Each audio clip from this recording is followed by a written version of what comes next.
The room was too quiet for a moment meant to honor a man's legacy. The chandelier above us hummed faintly, its golden light reflecting off polished mahogany panels and framed family portraits that once symbolized unity. I sat at the long table, hands clasped, rehearsing a gratitude speech I thought I would give after the reading of my father's will. For 23 years, I had worked beside him, giving up weekends, girlfriends, and dreams to build the business he said one day would be mine. The air smelled of old paper, expensive cologne, and expectations. The notary opened a thick envelope sealed with our family crest. My heart pounded as he began reading. At first, the words flowed as expected, a recounting of assets, companies, properties, and investments. Then, abruptly, something shifted. My name, the name I had carried like armor through every sacrifice, never appeared. Instead, the notary listed each asset and aligned it to beneficiaries I hardly recognized, my father's second wife and their 2 teenage children. Every line carved me out like I had never existed. My pulse grew louder than the notary's voice. My stepmother leaned back, her lips pressed into a victorious smile. My father's 2 new heirs, barely adults who had never worked a day in the company, exchanged triumphant glances. They slouched in their chairs, confident and careless, as though this moment was merely confirmation of a plan long completed. My mother remained absent. She had left years ago when my father's affections shifted elsewhere, but I had stayed, believing loyalty meant something. Now, it tasted like foolishness. I cleared my throat, trying to mask the tremor in my voice. "There must be a mistake," I said. The room fell still. My father's widow met my eyes with a cool stare that held no remorse. "There is no mistake," she replied. "Your father made his decision. He wanted his legacy to continue with his real family. You chose your work. We chose each other." The words hit harder than the will itself. Real family. As if decades of devotion could be rewritten by ink. Memories flooded my mind, the nights I spent balancing accounts, the trips I canceled because my father needed me, the pay raises I declined when the company struggled. I had become the backbone without complaint. Yet, not once during those years had I imagined that loyalty could be turned against me. Their betrayal wasn't an impulsive choice born from grief. It had been crafted patiently, like a blueprint hidden under my own hands. Silence stretched, cold and surgical. The notary closed the folder and gestured for signatures. My half-brother grabbed a pen eagerly, laughing under his breath. My half-sister filmed the moment on her phone, already planning the celebration she believed she deserved. I remained frozen. The chair beneath me felt foreign, as though I had been evicted from my own life without warning. As everyone stood to leave, a man in a tailored gray suit approached me. His face was unfamiliar, but his demeanor was precise, measured. He slipped a business card into my palm so discreetly no one noticed. His voice barely rose above a whisper. "Your father opened something in your name before he changed the will," he said. "You'll want to see it." His accent was unmistakable Swiss. The card trembled between my fingers. It bore a Zurich address and a private banking logo known only to those who dealt with fortunes beyond comprehension. In that moment, anger shifted into something sharper, curiosity laced with possibility. The betrayal I thought was complete suddenly felt incomplete. My father may have rewritten his will, but he hadn't erased his intentions entirely. The meeting ended, but the real story had just begun. The will had taken everything visible. The card promised something hidden. And somewhere in Switzerland, a truth waited that my new family had not planned for. The morning after the will reading, I returned to my parents' house hoping reason might still exist within those walls. The place I once called home now felt like a showroom of wealth and entitlement. My father's portrait still hung above the marble fireplace, yet the expressions on the faces around me suggested that the man I admired had never existed. My stepmother greeted me with an indifferent nod, her tone dripping with forced civility. Before I could speak, she went straight to her rehearsed accusations. According to her, I had been distant, ungrateful, and too invested in work to recognize family values. She said it as if loyalty counted for nothing unless it was accompanied by applause. My father, standing beside her with a posture that belonged to a stranger, chimed in next. His voice was firm, devoid of affection. He claimed I had never shown ambition beyond the confines of the company and accused me of lacking initiative. He ignored the late nights I spent solving crises he never noticed, the vacations I skipped because he needed support, and the opportunities one declined so his empire could grow. My accomplishments were now reframed as signs of weakness, and my sacrifices became proof that I lacked the drive to deserve what he had built. Hearing that narrative emerge from his lips twisted my stomach. My half-siblings observed our exchange from the staircase, like spectators in a courtroom. They were dressed in brand-new designer clothes, holding keys to luxury cars nestled in their palms like trophies. My half-brother twirled the key to a sports car he had purchased the night before, boasting that the dealership had never seen a payment completed so quickly. My half-sister laughed about a vacation she was planning in Bali, funded by accounts that had once been linked to my future. They spoke without restraint, convinced wealth was their birthright simply because ink on a document said so. I attempted to defend myself. I explained the years I had invested, the plans I had developed to modernize the company, the international deals I had negotiated. But every sentence I spoke was intercepted by an accusation. If I brought evidence of commitment, they called it obsession. If I mentioned achievements, they labeled them accidents. Conversations weren't exchanges, they were battles designed to exhaust me. My parents weren't trying to understand me, they were building a narrative that justified their betrayal. They weren't defending choices, they were erasing history. Eventually, my father delivered the final blow. He told me that success isn't given to those who simply work, but to those who inspire confidence, his euphemism for choosing loyalty to his new family over accountability. He said I didn't fit into the future he envisioned. I realized then that the decision had been made long before the ink dried on the will. This wasn't a disagreement. It was a calculated transfer of identity, loyalty, and legacy. As the argument spiraled into something corrosive, I looked around the room and saw a life that no longer belonged to me. My childhood memories, birthdays, lessons, moments of pride felt replaced by marble floors and mirrored walls, reflecting only ambition without soul. Staying in that house meant living as a footnote in my own story. The betrayal was not only emotional, it was economic, deliberate, and irreversible. I went to my old room, opened the closet where my belongings had been untouched for years, and packed a suitcase with quiet precision. Each folded shirt felt like a farewell. My stepmother watched from the hallway, arms crossed, her silence the loudest message of all. My father didn't follow. My siblings didn't look up. No goodbyes were offered. None were needed. When I stepped outside, the air felt colder but clearer. I wasn't leaving because I lacked a place. I was leaving because they had already removed me from their lives. I closed the gate behind me, suitcase in hand, and walked away, not defeated, but free enough to rebuild without begging for blood that no longer recognized its own. 2 days after leaving my parents' house, I sat alone in a modest hotel room, the silence as heavy as the betrayal still pulsing through my thoughts. My suitcase stood half open near the bed, not because I needed anything from it, but because I didn't know where to go next. The only object that held my attention was the small, cream-colored business card resting on the nightstand. It felt absurd that something so insignificant could carry the weight of an entire future. The card bore a single name, Hans Keller, Senior Private Wealth Architect, Zurich. Beneath it, a direct number, no email, no website. Banks like his didn't advertise. They didn't need to. I stared at the card for hours before finally dialing the number. The line connected instantly, as though someone had been waiting. A measured voice answered, identifying himself as Keller. I introduced myself, unsure how to begin. He didn't ask who I was. He already knew. His tone didn't carry sympathy or curiosity. It held certainty, the kind of confidence someone develops after decades of dealing with fortunes that shape nations. He asked me if I was somewhere private. When I confirmed, he delivered a sentence that stopped my breath. Your father established a trust in your name long before he altered his will. The conditions around it are unconventional. My chest tightened. What kind of trust? Keller sighed quietly, the kind of exhale that precedes news no one expects.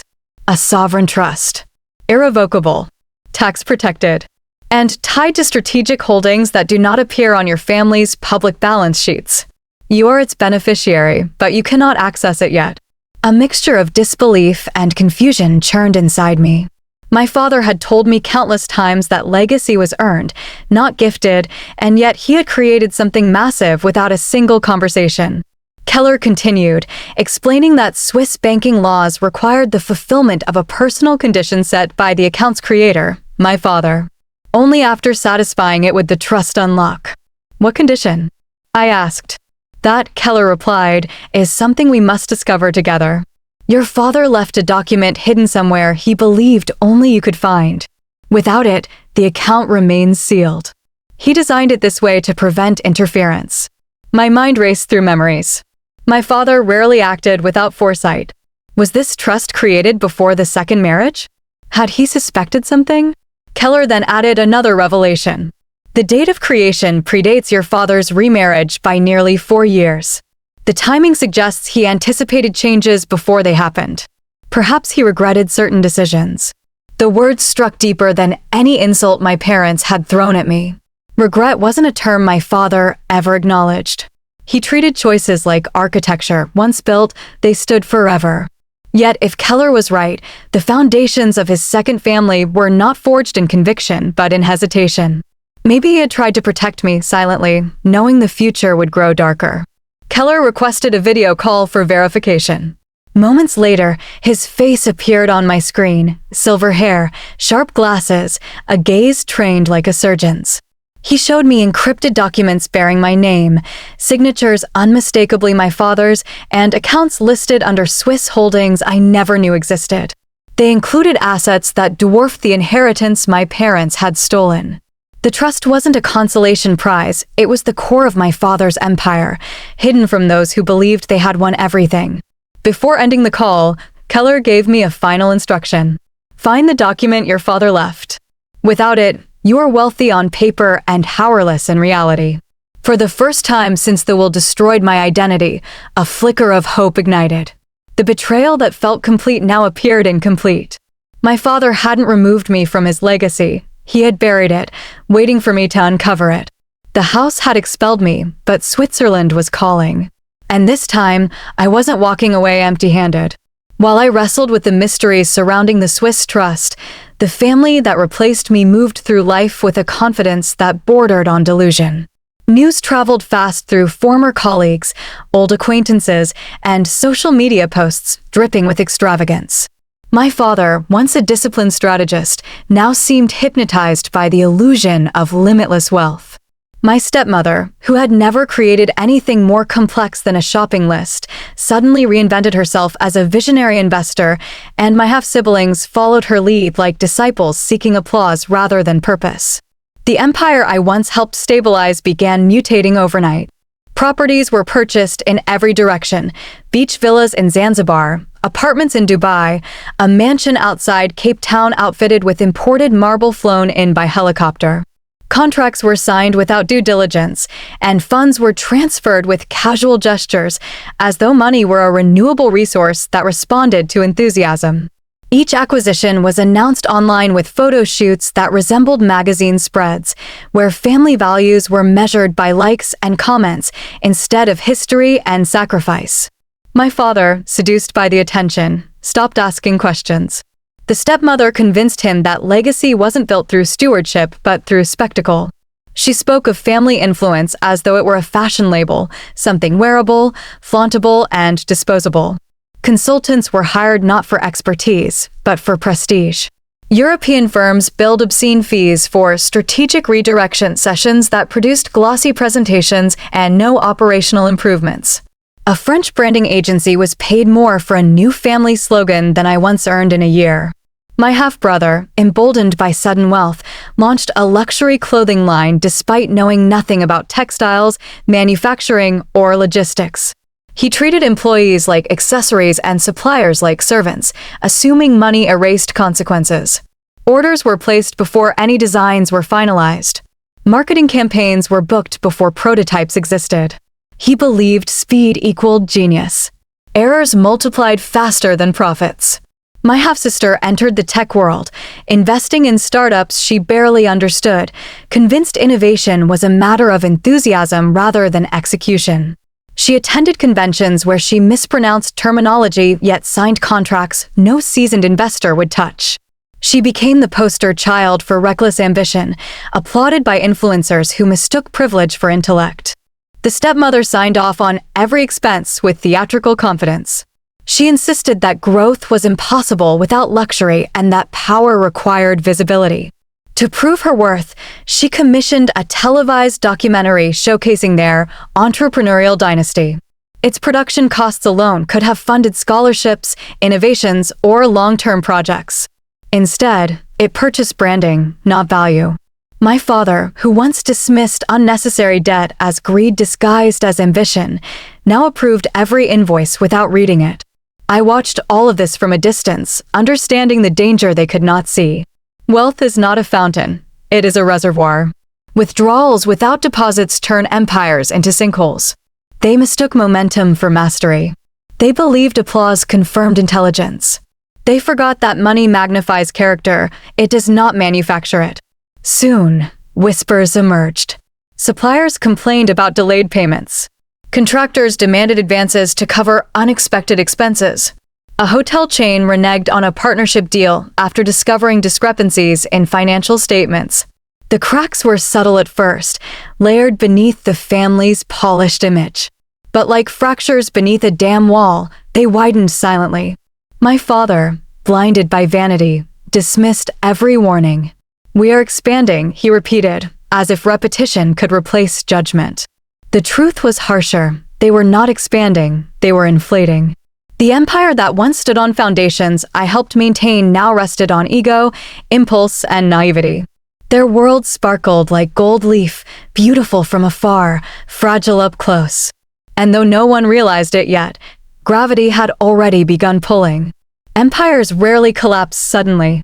They crumble quietly, grain by grain, choice by choice, until a single moment reveals the truth everyone ignored. Their moment was coming. And this time, I would not be the one left without a chair when the music stopped. The first clue toward the hidden document came unexpectedly. One morning, my phone buzzed with a message from an unfamiliar number. The text was short, formal, and unsettling. "Your presence is required at my office. It concerns your father." The sender was Mr. Darden, my father's long-serving legal advisor, a man known for his precision and silence. He never contacted anyone without purpose. I booked a train ticket immediately, my curiosity fueled not by hope, but by a need for clarity that had been gnawing at me since the will's reading. His office sat inside an old stone building downtown, the kind where time seemed reluctant to move. As I entered, the secretary guided me through hallways lined with legal books and framed certificates. Mr. Darden stood behind his desk, his expression solemn, as if he had been carrying a burden for longer than anyone knew. He did not waste time with condolences or small talk. Instead, he opened a drawer and placed a sealed envelope before me, bearing my father's signature and a wax seal identical to the one used on the original will. "This," he said, "is an amendment your father drafted privately. He instructed me not to disclose it unless certain events occurred." His voice was steady, but his eyes hinted at the gravity of what I was about to discover. My heart pounded as I broke the seal. The paper inside was thick, official, notarized months before my father's remarriage. The language was sharp, unambiguous, and impossible to reinterpret. It stated that while my father reserved the right to distribute his visible assets as he saw fit, he created a separate structure, one immune to amendments, wills, or external influence. That structure revolved around a set of control shares representing the core operation of the company, shares that governed executive power, veto rights, and strategic direction. They had not been assigned to the family at large, they were assigned exclusively to me. In legal terms, I was not an heir, I was the owner. The will distributed money, houses, and vehicles, but the amendment determined destiny. The newly crowned investor family had inherited appearances. I had inherited authority. They could burn through millions if they pleased, but their empire's engine was locked behind a gate I alone possessed the key to. Mr. Darden watched me absorb the document. "Your father was not naive," he said. He knew emotions could cloud judgment. He suspected pressures and manipulation might influence decisions later in life. So he placed the company's heart somewhere no one could touch without your consent. He paused and added, control shares override wills. They determine who leads. Without your approval, nothing moves. A chill ran through me. My father, a man of impeccable foresight, had anticipated the exact betrayal that unfolded. He had not cut me off. He had protected me quietly, strategically, and irrevocably. The Swiss account I had learned about was not merely a vault of wealth, it was the legal shelter for these shares. Together, the trust and amendment formed a fortress my stepmother could not penetrate, no matter how deeply she manipulated my father's later years. Holding the document felt surreal. All the humiliation I endured, the accusations, the dismissal, the erasure, was now contrasted by a truth more powerful than indignation. I had not lost my legacy. They had never possessed it. Their empire was not standing on a foundation, it was standing on borrowed time. As I left the office, the world outside looked unchanged, but everything in my life had shifted. My father had spoken to me one final time, not through words, but through legal structure, logic, and undeniable proof. The family that paraded their wealth-believed victory came from possession. They never understood, true power does not scream. It signs quietly. And in that silence, my future waited, armed, legitimate, and inevitable. Zurich greeted me with a quiet confidence that felt both foreign and familiar. Snow dusted the rooftops, trams glided silently through clean streets, and everything seemed engineered with precision. This city did not need to boast, it simply existed in a mastery others tried to imitate. My taxi stopped in front of a granite building with no sign, only a discreet brass plate identifying it as Keller and Weiss Private Banking. No logos, no advertisements, power never introduced itself. It expected you to know where to find it. Inside, velvet-lined walls muffled every sound. A receptionist greeted me by name without checking a list, then escorted me into a conference room overlooking Lake Zurich. A glass table sat in the center, its surface reflecting a folder embossed with my father's initials. Moments later, Hans Keller entered, impeccably dressed, his composure untouched by time or emotion. He shook my hand with a firmness that conveyed respect, not courtesy. "You arrived sooner than expected," he said, sitting gracefully. "Your father believed that one day you would need clarity. Today provides that moment." He opened the folder and slid several documents before me, each bearing seals, signatures, and legal insignias impossible to counterfeit. Keller spoke with the patience of someone explaining a chessboard to a player who had just discovered he was already winning. "The trust your father established is not passive," he explained. Activating it sets in motion legal mechanisms he engineered with extraordinary foresight. He pointed to the first sheet, a mandate authorizing a forensic audit of all family accounts. Every transfer, every debt, every acquisition undertaken since his remarriage would now be examined by Swiss auditors, professionals known not for mercy, but for accuracy. The second document detailed asset protection provisions. Any funds moved without the trust beneficiary's consent, mine, would be automatically frozen. It didn't matter if they were invested in properties, businesses, or luxury ventures. If the money originated from accounts tied to the company's profit centers, it was subject to immobilization until the audit concluded. Then came the third consequence, more devastating than the others. Keller's voice lowered, carrying the gravity of a verdict. Because your father's company operates internationally, activating the trust triggers mandatory reporting to multiple regulatory bodies. Any irregularity becomes a matter of global compliance, not domestic debate. Your stepmother and her advisors may attempt explanations, but they cannot outrun protocol. I stared at the page in disbelief. My father had designed a trap not for me, but for those who tried to steal my legacy. He didn't argue with betrayal. He anticipated it and prepared consequences that required no raised voices, only a signature. Keller placed a pen beside the final document. Once you sign, the trust becomes active. There is no reversal. There was no hesitation. I signed. Keller pressed a button on his desk. "It begins," he said. By the time I reached my hotel, the first waves had already hit. My phone buzzed nonstop, emails, missed calls, urgent messages from people who once treated me like an inconvenience. Suppliers demanded explanations. Major partners issued statements suspending collaboration pending audit results. Creditors panicked when operational accounts froze without warning. My phone displayed frantic texts from my father's new heirs, their arrogance replaced by fear. Properties funded by the diverted inheritance were suddenly encumbered. Travel bookings were suspended. Scheduled construction projects stalled. Luxury consultants fled like birds sensing a storm.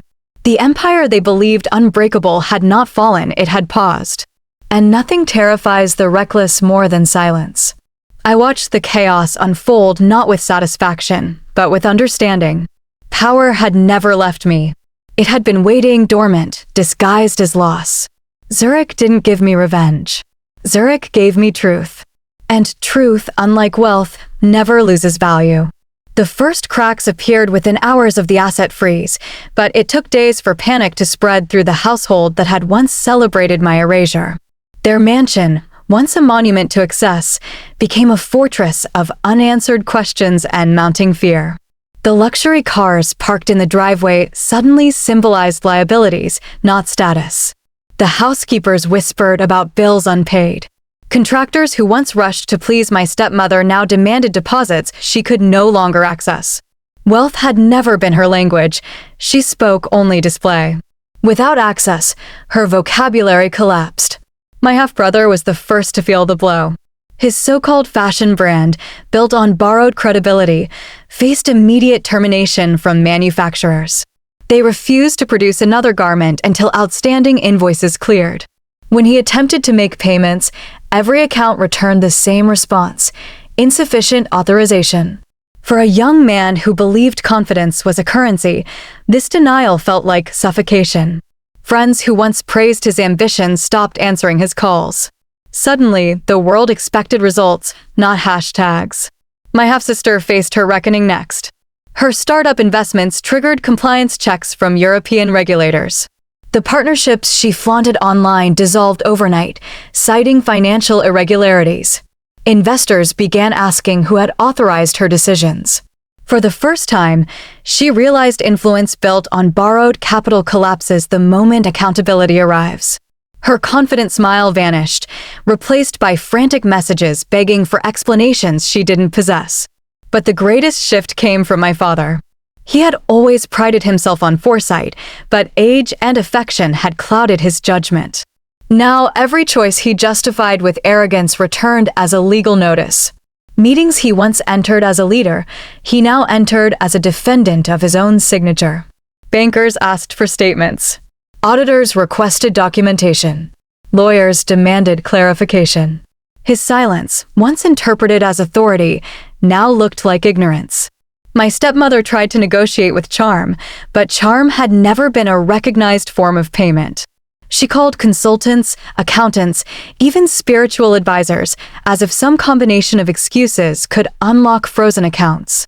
Her voice, once dripping with entitlement, now cracked with desperation. She wanted sympathy, yet she had spent years weaponizing humiliation. All she received was silence. Meanwhile, my inbox filled with messages, each more chaotic than the last. Apologies written without sincerity. Accusations disguised as questions. Threats wrapped in emotional blackmail. My father insisted I was misunderstanding his intentions. My stepmother demanded I undo what I had caused, as though consequences were optional. My half-siblings oscillated between insults and pleas, convinced that the right tone would unlock a vault. They did not understand that trust documents were not emotional puzzles. They were laws. They begged me to meet them, to talk like family, forgetting they had revoked that word when they replaced me. They believed control came from possession. They never understood control came from preparation. I didn't respond. Not out of spite, but because there was nothing to clarify. Their requests arrived too late, written on a foundation they had burned with their own choices. What struck me most was how quickly their identity dissolved once wealth was no longer effortless. Without funds to fuel illusions, confidence evaporated. The mansion felt smaller. The world stopped applauding. Inheritance without understanding had become a curse they could not escape. The empire they constructed through spectacle was now being dismantled by ledgers, clauses, and signatures, forces they never bothered to comprehend. They had believed wills were commands. They forgot that legal architecture outlives emotion. They had equated assets with legacy, forgetting that legacy belongs to those who sustain it, not merely inherit it. In the end, there was no dramatic confrontation. No shouted arguments. Just documents, deadlines, and consequences they couldn't negotiate. Betrayal had built their empire. Law dismantled it.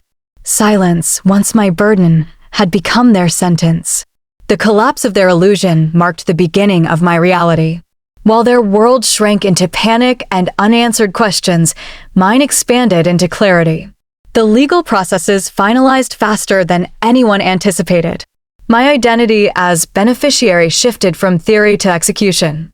Titles changed. Access codes updated. And with each signature I authenticated, the company that once viewed me as expendable recognized me as its rightful steward. Walking into the headquarters as its new authority felt surreal. The revolving glass doors that once reflected my insignificance now welcomed me without hesitation. Employees paused when I entered, not out of fear, but relief. They had endured years of shifting priorities, reckless decisions, and leadership that valued aesthetics over sustainability. Now, order had returned, not as dominance, but direction. I began restructuring the enterprise with a precision my father once admired. Departments were audited, not to punish, but to stabilize. The nepotism that had flourished under my stepmother's influence dissolved instantly. Positions were filled based on competence, not flattery. I reinstated programs designed to foster innovation and employee growth, projects my father and I once dreamed of but never completed. Talent, long ignored, resurfaced with ideas that had been buried under ego. For the first time, the company felt alive, not inflated. We cut wasteful ventures, ended vanity projects, and renegotiated contracts based on value instead of appearance. Clients who had begun distancing themselves returned, intrigued by a leadership style grounded in humility and logic. Investors, once cautious, grew confident again, not because of promises, but because of proof. I refused to live by the rules that had destroyed my family. Wealth was no longer a mirror for validation, it was a tool for responsibility. Instead of luxury consultants, I brought in educators, analysts, and community advisors. The company began supporting initiatives in regions where opportunity was scarce. Scholarships replaced brand endorsements. Research replaced spectacle. The empire no longer revolved around applause, it revolved around purpose. From a distance, my parents watched the transformation. They didn't reach out. They didn't need to. Their silence spoke louder than any apology. My father's pride remained trapped behind regret. My stepmother's confidence drowned beneath the realization that influence without foundation crumbles. My half-siblings, once intoxicated by entitlement, learned the world responds to contribution, not inheritance. Occasionally, rumors surfaced that they wanted a meeting. Each time, I declined. Forgiveness didn't require reunion. I had no interest in revenge. My success was not an act of retaliation, it was a reclamation of identity they had tried to rewrite. They mistook abandonment for freedom. They misunderstood legacy for property. In trying to erase me, they had erased themselves. Years passed, and the company grew beyond anything my father had imagined. It expanded into industries he once deemed too risky, guided not by ego, but data and instinct.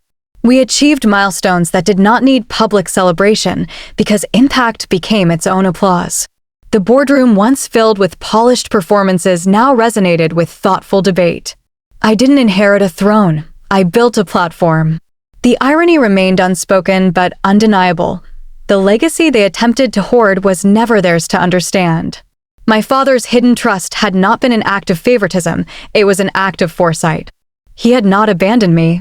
He had armored me. In silence, he had given me not wealth, but control. Not inheritance, but destiny. In the end, history did not remember their titles, their shopping sprees, or their extravagant posts. It remembered the architecture of decisions and the consequences they triggered. It remembered the shift from arrogance to accountability. They tried to erase me from the family. They forgot laws don't care about emotion. They transferred my inheritance. The Swiss bank transferred the future. They replaced their son with an investment. The bank replaced their future with consequences.